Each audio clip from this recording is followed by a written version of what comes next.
Bonacaud checking station நம்ம reach ஆனதுமே அந்த குழுவில் இருக்கக்கூடிய எல்லாருடைய பெயர், ஆதார் நம்பர், ஃபோன் நம்பர் இது எல்லாத்தையுமே டிக்கெட்ல இருக்கக்கூடிய கடைசி சீட்ல ஃபில் பண்ணி அங்க இருக்கிற செக்கிங் ஸ்டேஷன்ல எல்லாத்தனுடைய மெடிக்கல் சர்டிபிகேட்டையும் நம்ம வச்சு அங்க கொடுக்கணுங்க.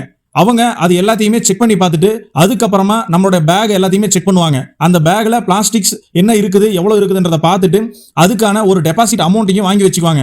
நம்ம மேலே போய் அகத்தியர் தரிசனத்தை எல்லாத்தையும் முடிச்சுட்டு கடைசி நாளில் கீழே வந்து அந்த பிளாஸ்டிக்ஸ் எல்லாத்தையுமே கணக்கு காட்டி எவ்வளவு பிளாஸ்டிக்ஸ் கொண்டு போனோமோ அது எல்லாத்தையுமே கொண்டு வந்துட்டோம் அப்படின்றத உறுதிப்படுத்தினதுக்கு அப்புறம் நம்ம கொடுத்த அந்த டெபாசிட் அமௌண்ட்டை நம்ம கிட்டே ரிட்டர்ன் பண்ணிடுவாங்க.